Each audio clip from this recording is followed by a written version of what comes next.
โอเคဆိုတော့ဆရာတခုလောက်မေးချင်ပါတယ်တားလေးကမြန်မာကျမ်းမှာ grade 3တက်မှာပါအသက်8နှစ်မပြည့်သေးပါဘူးအင်္ဂလိပ်စာ flyers တက်နေပါတယ်အသက်နဲ့အတန်းအဆင်ပြေလားနောက်ထပ်သင်တန်းတွေပါထပ်ထားပေးရမလဲဗောနော်ပထမဆုံးမေးခွန်းပေါ့နော်အသက်နဲ့အတန်းအဆင်ပြေလားဆိုတော့လေ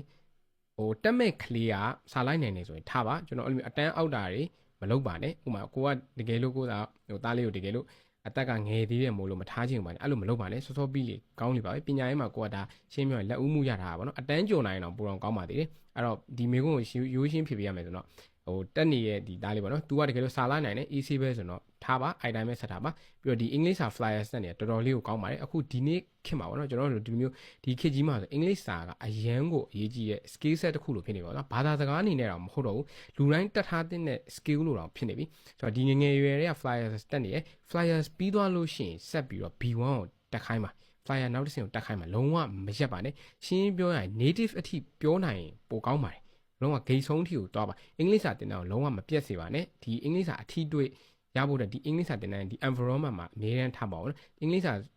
ဘာသာစကားရှင်းပြောလို့ရှိရင်အချိန်ယူပြီးတော့လေ့လာသင်ယူတာဖြစ်တော့ကြမလို့အခုဒီ8နှစ်9နှစ်10နှစ်ရွယ်တွေကထားရတယ်15 16လောက်ထိထားရတယ်ဆိုတော့တော်တော်လေးမှတော်တော်လေးကိုကောင်းပါတယ်ဗောနော်ဒုတိယတစ်ခုကဘာသင်တန်းထပ်ပြီးထားပေးရမလဲဆိုတော့ခုနကတော့အင်္ဂလိပ်စာကတော့ဒီ flyers ပြီးတော့ဆက်ထားပါတကယ်လို့ဟိုငွေကြေးပိုင်းကလည်းတက်နိုင်တယ်အချိန်နဲ့ဟိုဒီရှင်းနေတာဗောနော်သူကလည်းအချိန်ကြီးပိုင်းပေးနိုင်တယ်အရင်ကြီးလဲဟိုမပင်ပန်းနေဘူးဆိုတော့ကျွန်တော်ဗထားနေတယ်ကွန်ပျူတာ3နည်းသင်တန်းဗောနော်ဒါပေမဲ့အဲ့လားလေ1 on 1အိမ်ခေါ်တင်နိုင်တော့ပိုကောင်းတယ် online ဆိုရင်ကျွန်တော်မထီရောက်မှာဆိုလို့ဗောနော်ဒါပေမဲ့ထီရောက်တဲ့သင်ပေးနိုင်တဲ့ဆရာကြီးလည်းရှိပါတယ်ဒါပေမဲ့ကလေးကငယ်သေးတာဆိုတော့တိတ်ပြီးတော့မလိုက်လို့မှာဆိုတာတခုဗောနော်တကယ်လို့အိမ်ခေါ်တင်နိုင်သင်ပေးနိုင်တဲ့ဆရာမျိုးရှာနိုင်တော့ကောင်းပါတယ်ဒီခေတ်မှာကွန်ပျူတာ3တက်ဖို့ကလည်း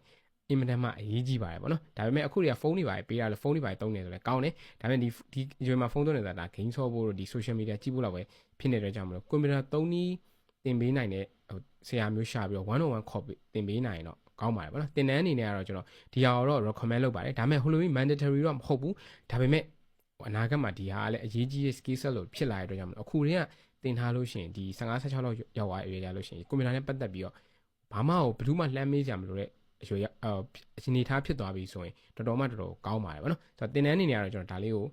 ဟိုစုံစမ်းပြီးတော့လုပ်စေချင်ပါတယ်အင်္ဂလိပ်စာကတော့ flyers ပြီးလုံးဝ break မယူပါနဲ့ဆက်ပြီးတက်ပါဂျားထဲမှာ gap လုံးဝရှိသွားလို့မဖြစ်ပါဘူး English speaking environment တွေကိုမရအောင်ပို့ပါအင်္ဂလိပ်စာနဲ့ရင်းနှီးအောင်လုပ်ပေးပါဆိုတော့ဒီခေတ်မှာကျွန်တော်ဒီအင်္ဂလိပ်စာဘာသာစကားမဟုတ်ပဲ skill set တစ်ခုပြင်နေကြမှာအခုတွေက flyer ဆတာတော်တော်လေးကောင်းပါတယ်ဗောနော်အတန်းနဲ့အသက်ကတော့အဆင်ပြေကျောင်းသား तू ကလိုက်နိုင်တယ်ဆိုတော့ gap တွေပါမယူပါနဲ့ပညာရေးမှာစောစောပြီးတာပိုကောင်းပါတယ်ဗောနော်